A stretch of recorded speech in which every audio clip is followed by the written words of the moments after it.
Aquel mismo día, el primero de la semana, dos de los discípulos de Jesús iban caminando a una aldea llamada Emaús, distante de Jerusalén unos 60 estadios. Iban conversando entre ellos de todo lo que había sucedido. Mientras conversaban y discutían, Jesús en persona se acercó y se puso a caminar con ellos, pero sus ojos no eran capaces de reconocerlo. Él les dijo: ¿qué conversación es esa que traéis mientras vais de camino? Ellos se detuvieron con aire entristecido, y uno de ellos, que se llamaba Cleofas, le respondió: ¿eres tú el único forastero en Jerusalén que no sabes lo que ha pasado allí estos días? Él les dijo: ¿qué? Ellos le contestaron: lo de Jesús el Nazareno, que fue un profeta poderoso en obras y palabras ante Dios y ante todo el pueblo, cómo lo entregaron a los sumos sacerdotes y nuestros jefes para que lo condenaran a muerte y lo crucificaron. Nosotros esperábamos que él iba a liberar a Israel, pero con todo esto ya estamos en el tercer día desde que esto sucedió. Es verdad, algunas mujeres de nuestro grupo nos han sobresaltado, pues habiendo ido muy de mañana al sepulcro y no habiendo encontrado su cuerpo, vinieron diciendo que incluso habían visto una aparición de ángeles que dicen que está vivo. Algunos de los nuestros fueron también al sepulcro y lo encontraron como habían dicho las mujeres, pero a él no lo vieron. Entonces él les dijo: qué necios y torpes sois para creer lo que dijeron los profetas. ¿No era necesario que el Mesías padeciera esto y entrara así en la gloria? Y comenzando por Moisés y siguiendo por todos los profetas, les explicó lo que se refería a él en todas las Escrituras. Llegaron cerca de la aldea a donde iban, y él simuló que iba a seguir caminando. Pero ellos lo apremiaron diciendo: quédate con nosotros, porque atardece y el día va de caída. Y entró para quedarse con ellos. Sentado a la mesa con ellos, tomó el pan, pronunció la bendición, lo partió y se lo iba dando. A ellos se les abrieron los ojos y lo reconocieron, pero él desapareció de su vista. Y se dijeron el uno al otro: ¿no ardía nuestro corazón mientras nos hablaba por el camino y nos explicaba las Escrituras? Y levantándose en aquel momento se volvieron a Jerusalén, donde encontraron reunidos a los 11 con sus compañeros, que estaban diciendo: era verdad, ha resucitado el Señor y se ha aparecido a Simón. Y ellos contaron lo que les había pasado por el camino y cómo lo habían reconocido al partir el pan. Palabra del Señor. Gloria a ti, Señor Jesús. Cristo ha resucitado. Hay vida eterna. No una vida eterna igual para todos. El cielo y el infierno, ambos existen. No hay que dejarse engañar por aquellos que dicen que hagas lo que hagas, te vas a salvar. Hay vida eterna para todos, pero no igual para todos. Este es el objetivo de la resurrección del Señor, darnos la prueba, la certeza absoluta de que la muerte no es el final. Darnos la seguridad de que ni los que han muerto para siempre, que no existe el adiós, existe solo el hasta luego. Darnos esa certeza, pero también irnos diciendo algunas cosas, algunos detalles maravillosos que completan esta enseñanza, esta revelación. Cada una de las apariciones del Señor tiene una enseñanza no contraria a la esencial, Cristo ha resucitado, sino que complementa con esos detalles esa enseñanza central. Por ejemplo, la de hoy. La aparición del Señor a los discípulos cuando estos iban huyendo de Jerusalén camino de la ciudad, o del pueblo, mejor dicho, de Emaús. Primer detalle. Estamos ante unos discípulos no apóstoles, unos discípulos de los muchos que seguían con Cristo, unos discípulos que solo en este caso Uno de ellos conocemos el nombre Cleofás, precisamente por esta aparición, pero al menos este, y posiblemente no era el único caso, al menos este no era un creyente en la divinidad de Cristo, no era un creyente. Vimos cómo a María Magdalena le pasaba lo mismo. Si había sido creyente en la divinidad de Jesús y después en la cruz perdió la fe, no lo sabemos. Pero en el momento en que Magdalena está en el sepulcro llorando porque está la tumba vacía y se le aparece el Señor, en ese momento Magdalena no tiene fe en que Cristo iba a resucitar y en que Cristo era Dios verdadero, además de hombre verdadero. Sin embargo, el Señor se le aparece a la Magdalena porque tiene amor a Él, aunque haya perdido la fe en la divinidad de Jesús, si la tuvo, o haya perdido la fe, comentaba en la homilía de ayer, en lo que representa a ese Jesús vivo que es la Iglesia, por ejemplo. En este caso, además de eso, de que estamos ante dos discípulos, uno de ellos, Cleofás, que no tienen fe en la divinidad de Jesús, sin embargo, hay un añadido. Creían que Jesús era un líder político. Incluso, en aquel contexto, un líder político revolucionario. Hay que leer con detalle de nuevo el texto para darnos cuenta de qué es lo que y posiblemente muchos de los discípulos e incluso quizá algunos o todos los apóstoles pensaban que era Jesús. Dice, habla en pasado, ya le han matado, fue un profeta poderoso en obras y palabras, un profeta. No dice el Hijo de Dios, no, un profeta. Isaías, Jeremías, Ezequiel, Daniel, un profeta. Elías, Eliseo, un profeta, uno más en la lista. Es un hombre. Para muchos de ellos, Jesucristo era un hombre poderoso. Dice, en obras y palabras, es decir, alguien capaz de hacer milagros. Había visto los milagros. Y con una enseñanza atractiva, poderosa, pero un hombre. Esta era la fe de los discípulos, o de muchos de los discípulos al menos, y de los apóstoles, o de muchos de los apóstoles probablemente. Un hombre maravilloso, extraordinario, un hombre poderoso en obras. ¿Quién iba a hacer aquellos milagros si no estaba respaldado por Dios y tenía poder? Pero un hombre, un profeta, un enviado de Dios, no era Dios. Esta era la fe. Con esta fe era muy fácil que al verle crucificado, esa fe entrara en crisis. Y él mismo lo sigue diciendo, sigue explicando por qué su crisis. Sigue diciendo y afirma, ¿cómo lo entregaron los sumos sacerdotes, nuestros jefes, para que lo condenaran a muerte y lo crucificaron? Nosotros esperábamos que él iba a liberar a Israel. Pero con todo esto ya estamos en el tercer día desde que esto sucedió. ¿Qué estaban esperando estos discípulos y quizá también apóstoles? Un Mesías, un profeta, liberador. Esperábamos que iba a liberar a Israel. ¿De quién? ¿Del pecado? No. De la dominación romana. Estaban esperando un guerrillero extraordinario. Vamos a ver, un señor que multiplica los panes y los peces ha acabado con el problema de intendencia de cualquier ejército. Basta con que le lleven un pedacito de pan y una sardina o un filetito y el señor pone ahí sus manos y un ejército de 10.000 soldados inmediatamente tiene para comer. No hace falta llevar comida con ellos, no. Un señor que es capaz de resucitar muertos, pues han muerto en la batalla 8.000 de 10.000.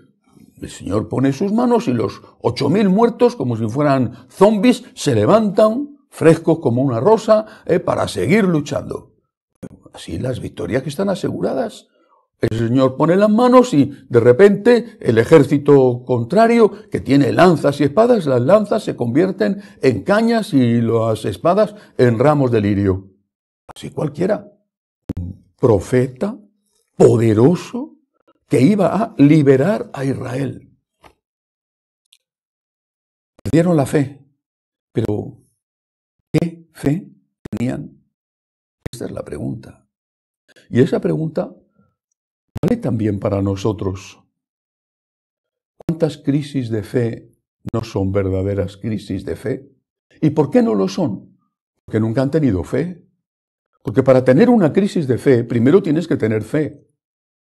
Para perder dinero, primero tienes que tener dinero. Si no tienes dinero, no lo pierdes. Para tener una crisis, tienes que tener algo que entra en crisis. Y generalmente, la inmensa mayoría de las crisis de fe no son tales por un motivo. Nunca ha existido verdadera fe.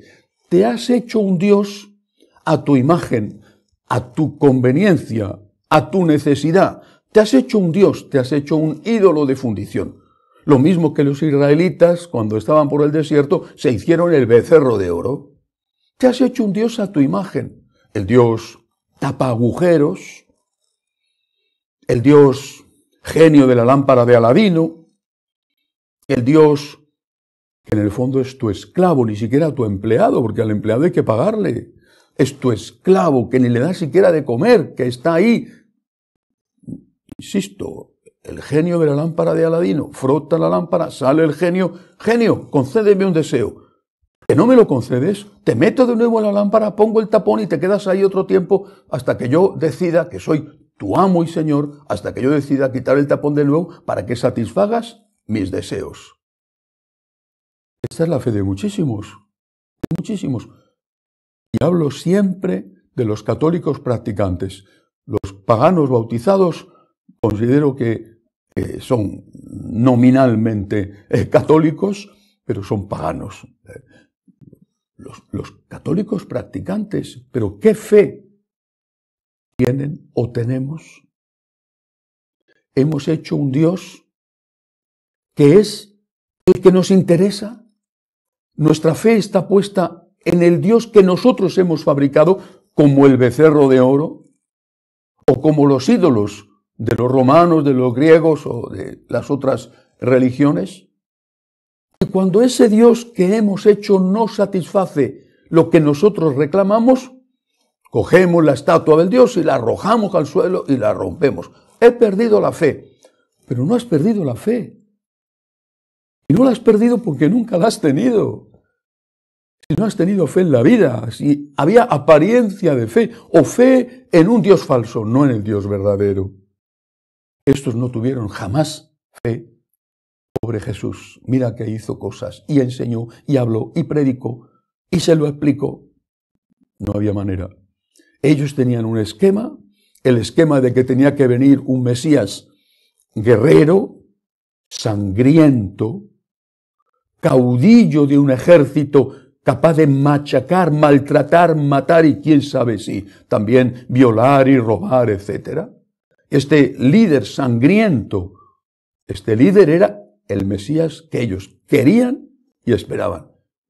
Cuando ven al líder que ellos pensaban que iba a ser el caudillo vencedor, le ven crucificado y dicen, es que no me interesa. Me he equivocado, este señor me ha engañado, se atreven a decir, pero ¿cómo te va a engañar? Jamás ha dicho que él iba a matar a la gente, pero tú te lo has creído porque a ti te convenía creerlo. Primera enseñanza. ¿En quién creemos? ¿Qué Dios hemos fabricado? ¿Qué ídolo estamos adorando? Cristo nuestro Señor, el Dios verdadero, es el Dios poderoso, efectivamente, en obras y en palabras, pero es el Dios, no es el profeta. Y eres tú, el siervo del Dios, y no ese Dios que tú te has fabricado, que es el genio de la lámpara de Aladino, ese Dios es tu siervo. Segunda enseñanza. Más adelante, el Señor, con estos dos, que debían de tener entre ellos una relación de amistad, porque están huyendo juntos, debían de pensar lo mismo sobre lo que había sucedido, pero que esa amistad tiene las condiciones que Jesús había puesto para poder estar en medio de los discípulos. Donde dos o más están unidos en mi nombre, yo estoy presente en medio de ellos. El Señor se hace presente en ellos porque aunque han perdido la fe falsa, sin embargo, siguen siendo amigos y están unidos aún en el nombre de Jesús, aunque en el nombre de Jesús en el que ya no creen.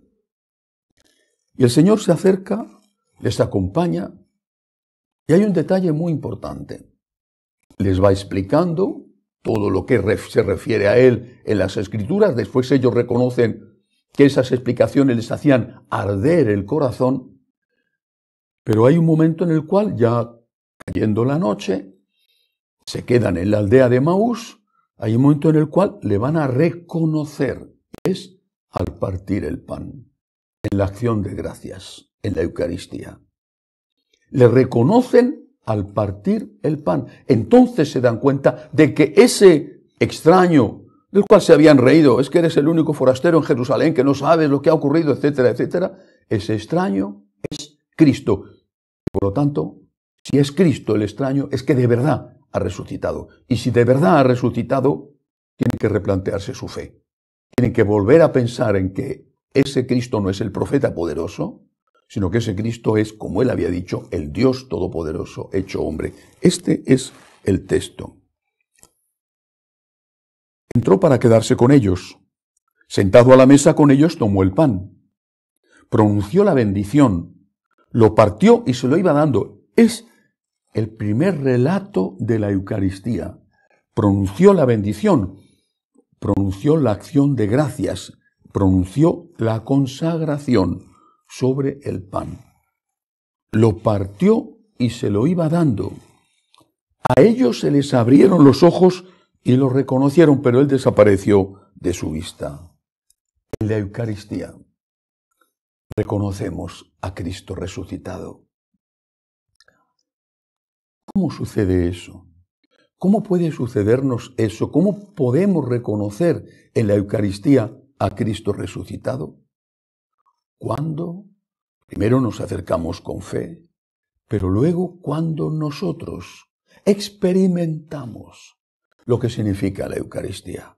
No significa, no quiero decir que en cada Eucaristía estemos experimentando fuegos celestiales, que eso sea una cosa maravillosa que nos deja arrobados. Pero yo creo que la práctica totalidad, confío, que de los católicos, no solo una vez, sino muchas veces, al comulgar y después de comulgar, hemos tenido la certeza absoluta de que aquello no era un pedazo de pan, de que lo que se estaba produciendo en nosotros, lo que sentíamos, el consuelo, la paz, una sensación inexplicable y extraordinaria, no tenía nada que ver con haber comido un pedacito de pan insípido, diminuto, tan frágil y fino que se deshace por sí mismo en la lengua. Nada que ver. Y esto es una experiencia.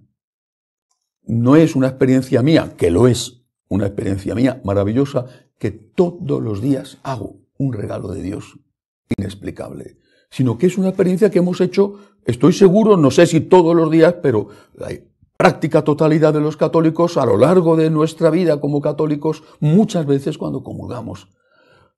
No es comer un pedazo de pan, no es que no tiene nada que ver, por rico que sea el pan, y en la Eucaristía no sabe a nada. Es otra cosa, es otro mundo. Tenemos que experimentar la Eucaristía, experimentar. San Juan de Ávila escribe a los sacerdotes y les dice: vosotros tenéis que experimentar, tenéis que tener experiencia de que vuestras peticiones son escuchadas. Vuestras peticiones que hacéis a favor de vuestro pueblo. Tenéis que tener experiencia de que vuestras peticiones son escuchadas. Tenemos que tener experiencia. No digo que tengamos que tener experiencia mística, sensorial de la Eucaristía cada vez que comulgamos, pero estoy seguro de que todos, más de una vez, hemos experimentado esto. Esto que experimentan los discípulos de Emaús, lo hemos experimentado. La Eucaristía no es un pedazo de pan. La Eucaristía es Cristo vivo, es Cristo resucitado, es Cristo, cuerpo y alma, humanidad y divinidad. Cristo real, Cristo presente. Y la conclusión es inmediata y es lógica. ¿Vas a la Eucaristía preparado? ¿Vas a recibir al Señor? ¿Estás en gracia? Y cuando ves que otros no lo están, ¿te quedas indiferente? Incluso si eres sacerdote, ¿te atreves, sabiendo que hay personas que no están en gracia, sabiéndolo, no ignorándolo, claro, sabiéndolo, ¿te atreves a dar la comunión? ¿Sabiendo que haces un sacrilegio? Incluso te atreves a animar a esas personas que sabes que están en pecado mortal, ¿te atreves a decirles que comulguen? Cristo resucitado está en la Eucaristía. Cristo vivo, Cristo real, Cristo persona, hombre y Dios verdadero. Él quiere darnos la salud, la paz, el consuelo. Venid a mí los que estáis cansados y agobiados y yo os aliviaré. Él está esperándonos para hacernos renacer, para que nosotros resucitemos. Tratémosle como Él merece, porque Él es Dios y no es, desde luego, un pedazo de pan. Que así sea.